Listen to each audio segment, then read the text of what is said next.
Welcome back. We are live with Eric from Airtight Games. Welcome, sir. How's it? Pleasure to be here. Dude, murdered sole suspect. Yes. What is going on in this game? Well, we start by killing the protagonist off in the first moments of the game. So right there, we're kind of going in a different direction with it. It's a supernatural detective thriller where we have the protagonist solving his own murder, trying to bring his killer to justice. This is so cool. So, we're looking at the trailer, looking at footage, and we see some inkling of action, some inkling of like horror. We're running from other ghosts, but we're also doing detective work. We're using our ghost powers now, right? And it's like solving a crime with it. How much of this is an adventure game? How much of this is a stealth game, an action game? I think the core pillar of the product is investigation. We have a really rich storyline with a lot of really interesting characters, and we use the investigation mechanic to really drive that story and let the player sort of discover it on their own. But on top of that, we have a really fun traversal system where we have you go from places to places and get to the crime scenes on your own. And then as a sort of spice on top of it all is the combat, where we really emphasize that the dusk, which is the realm where you're in, is not a safe place to be. So the combat is against other ghosts. Do you have a ghost gun? What do you do? There are no ghost guns in our game. Really what they are, these demons used to be ghosts, but they've been corrupted by this place. And now their only goal left is to devour other human souls. And they're really powerful, and if you try to confront them head on, they'll kill you. So you have to use all of your abilities and your deductive reasoning to build strategies to kill them when they aren't expecting it. Gotcha. So we're using some ghostly powers. We're seeing things like possession. We've seen things like this with like Ghost Trick, games like Geist. How are the powers in Murdered a little different than those? So, and that's one of the great things about ghost lore is it's sort of universal and you get it immediately.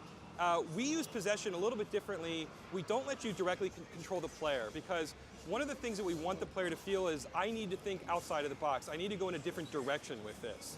And so they aren't part of the living world anymore, and we really wanted to emphasize that fact. So when you possess people, you can look through their eyes, you can hear through their ears, but you don't usually have direct control of them. You can influence their thoughts a little bit, and you can malfunction some living world objects, but the goal is to force the player to think in a different direction to solve the cases. Gotcha. And what other kind of stuff are we going to be seeing in terms of abilities? Well, we show in this demo your ability to actually reveal memories that exist in the dusk and gather information from those. You can actually teleport around in the environment, and we've got a ton of other abilities that we haven't shown yet. Gotcha. So lead me through kind of what's happening here. So right now, Ronan has finally made it back to his investigation. In the heat of the moment, he thinks maybe I missed something. So I need to get back here, find the missing pieces, if any, and then pick up the trail of my killer. And so what you've just seen here is an introduction to a few of the characters who will play a critical role in the game.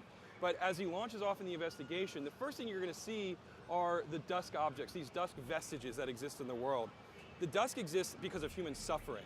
Okay. So when someone dies or suffers some severe trauma, their imprint, the energy, leaves an imprint in the environment, which actually manifests as these sort of living world, these objects that now are in the dusk. Okay. Ghosts exist in the same way, and their primary purpose is to solve their unfinished business.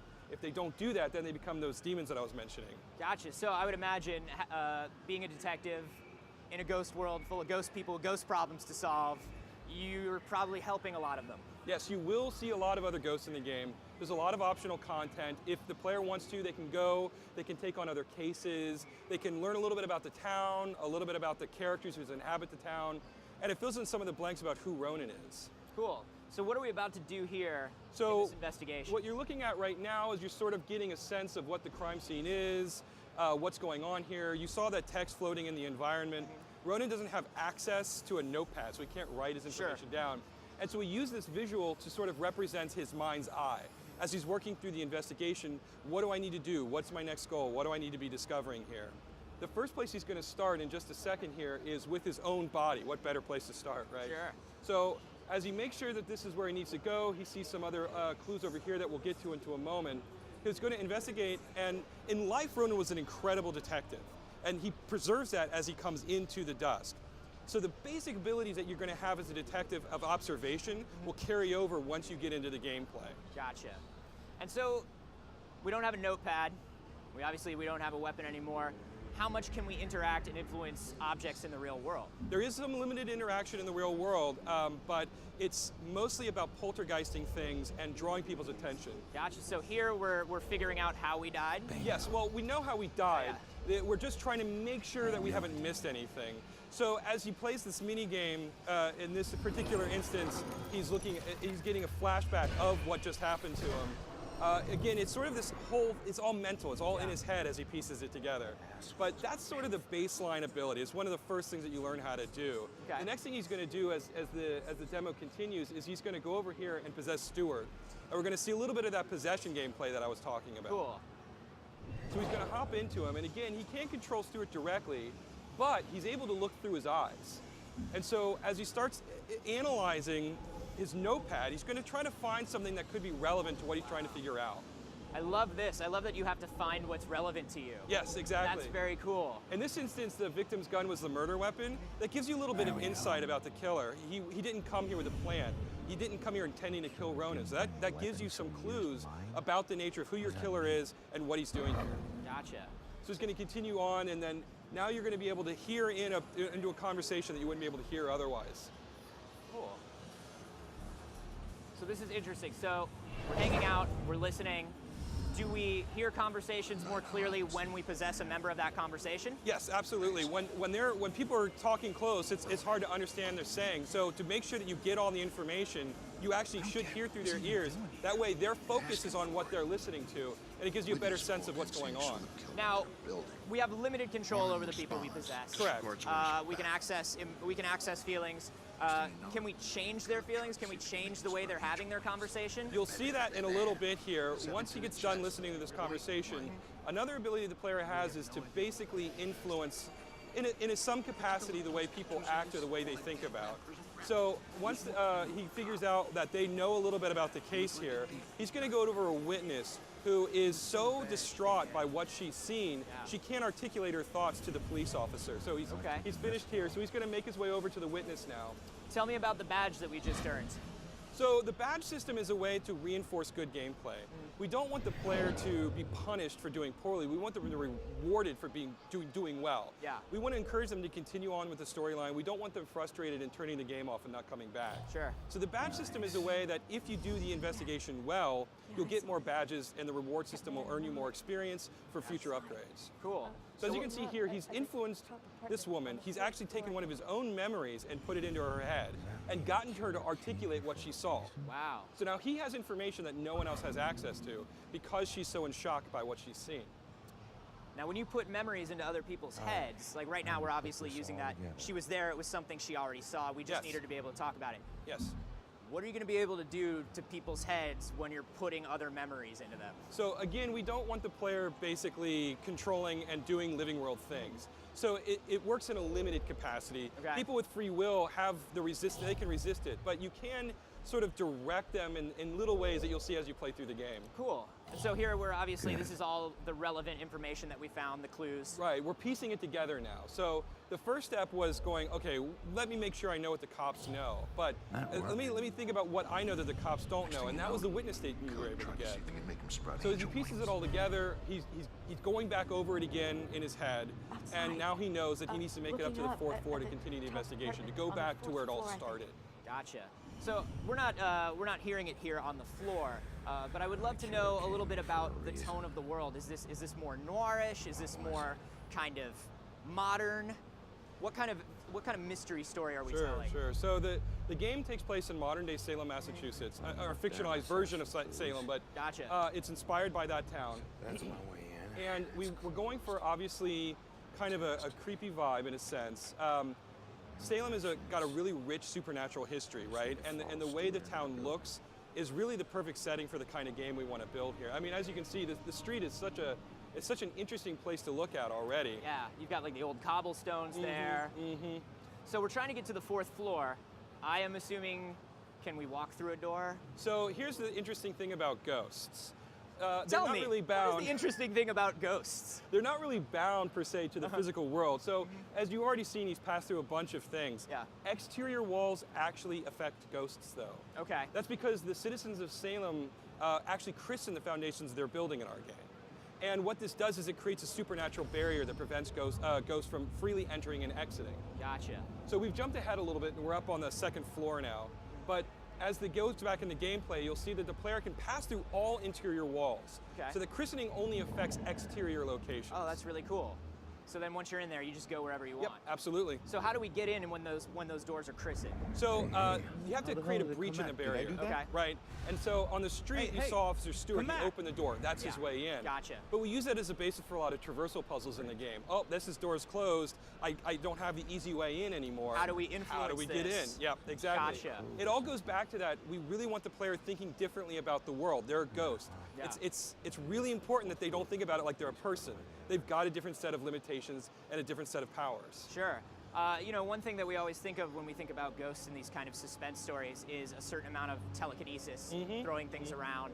Is that something where as we gain experience and we learn more about how to be a better ghost, do we get that?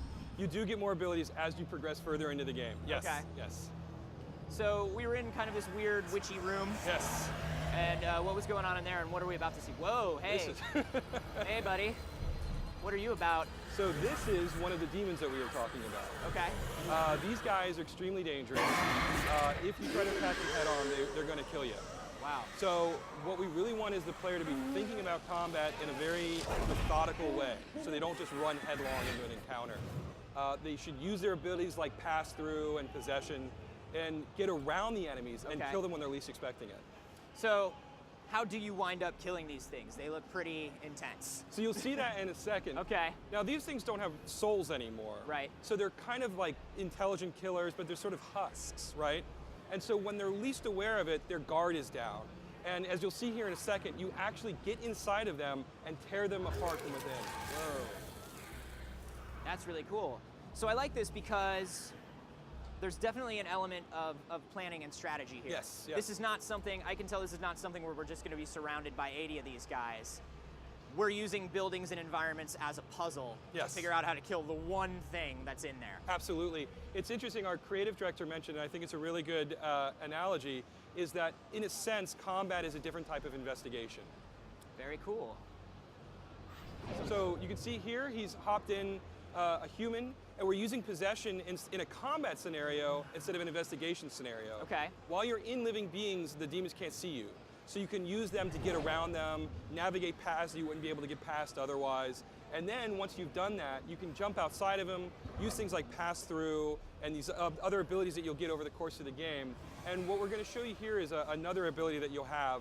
It's called teleport. Okay. You can actually charge up your energy and then silently move from one location to another. Very cool. Oh, so, okay, this is a different version of the demo, I'm sorry. You'll do teleport in just a second here. Okay. You can see that he's using hitchhike again to possess and kill, but as he makes his way through the environment, you'll use teleport here in just a second. I love his walk. There we go. Yeah, he's very confident. That's part of his character too. Ronan in life he grew up on the wrong side of the tracks. He was a thief. His parents were thieves, but he decided to go straight, and he became a cop with the Salem PD. And that life experience has defined who he is, and it actually affects how he investigates the cases he's involved in. Interesting.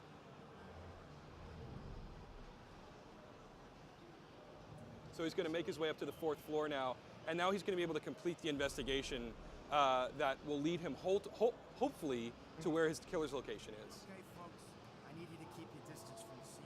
So we're solving problems for ghosts here. Do we wind up taking on other human cases along the way as well? Do they kind of intersect that way? Sure, absolutely. Ronan finds ways to help people as he makes his way through the game. Gotcha. And so some of the characters you're going to help will definitely be ghosts, some of them will be human. He's a cop, right? So his natural instinct is I want to help people, and he does find ways to do that. I don't think that's going to work, man. Sorry, buddy. Damn. It's not how it works. When Long gave me that gun. So that's the murder weapon, obviously, or maybe it's his weapon. So, but yeah, you'll have to see. In this investigation, we'll put the final pieces together. And again, we come back to that notion of Ronan's mind's eye. In this particular investigation, he's going to try to put the order of the events together. He's going to try to find the timeline that led to the situation.